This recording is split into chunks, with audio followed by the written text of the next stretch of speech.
Okay, again, topic pruning here at Virginia at Work, our Corecast with Lynda McNutt Foster and Courtland James. And we kind of left with the question, okay, we've chosen what habits to prune.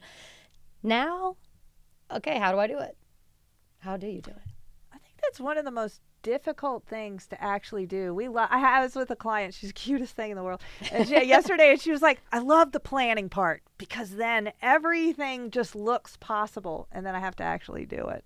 I think one of the most important thing is to tell other people about your intention who are going to support you, so that they can help you pivot and they can support you in that pivot. If you're going to change your health habits, that your family needs to be involved in that conversation. Right. So you're not making 3 different dinners at night. Mm-hmm. If you're trying to work out in the morning and get to work then at exactly 8:30, your team needs to know that you're in the morning at the gym and you need to focus on that. And then what is your plan? So you need to plan for the changes that you're about to make, and you need to let other people in on that so that they just don't go, where's Lynda? Where's Courtland? What's happened? Everything's changed, but they don't have any idea what's going on. Why it has. Mm-hmm. So I'm going to go back to landscaping, Courtland. I was thinking this is interesting, talking about the increased effectiveness when you actually do prune. It's kind of like deadheading a plant. They always try to take off all the old buds because then all the energy can refocus to the ones that are blossoming and blooming. And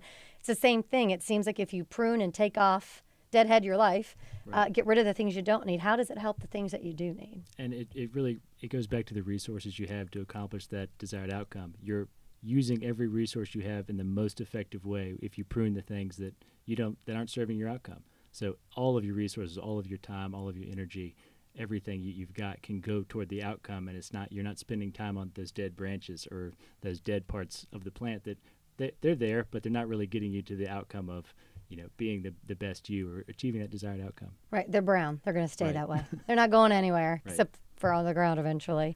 Well, and the majority of people, negotiation is a bad word. Conflict is a complete no-no to 90% of the people that we survey.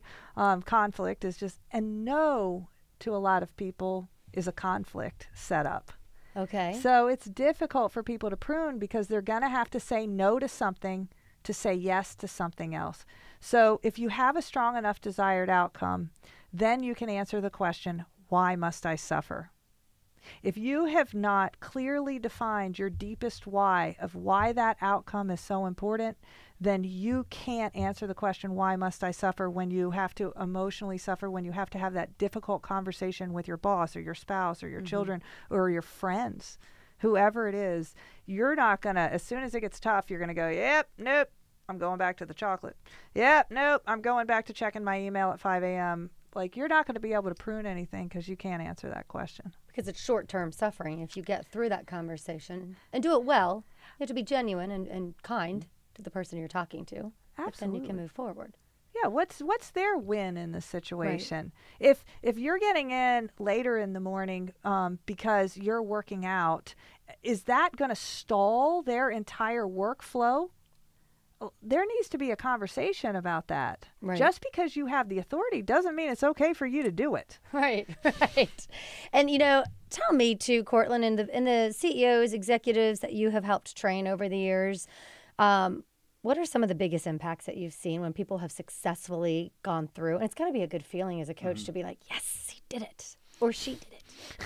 Well, first of all, they actually achieved those outcomes that they set out to, that they were looking at as, this is daunting, it's going to take forever, I don't know how I'm going to get there, I'd really like it. But when they effectively take it in bite-sized chunks and break it down and prune the things that this is not going to get me there, and they do that over the long term, they get to that outcome, and they're happier, they're less stressed, they're ready to take on bigger challenges that they didn't even imagine possible. And then you're going to cycle right back around to needing to prune. They're going to cycle right back around to needing to prune, but they're going to have the tools and know how to do it a lot better this time around. Well, and I think that's the thing, is that the first part of this process is going to be really, it may be major, but if you do it on a regular basis, the maintenance of pruning becomes easier and easier, because if you catch it every 7 days, like, oh, there's this behavior starting to creep up, wait, let me stop it, then it's you're pruning small things that will have big impacts long term. Perfect. Great. I appreciate it, both of you. This is the wrap for our Pruning Corecast. And again, virginiafirst.com. That is where you can find all of our Virginia at Work topics, research, all the things that you guys have put together, the outcomes, and how to get to that, I don't know, the pot of gold at the end of the rainbow. Absolutely. Take your shears with you and prune away. Have a good one.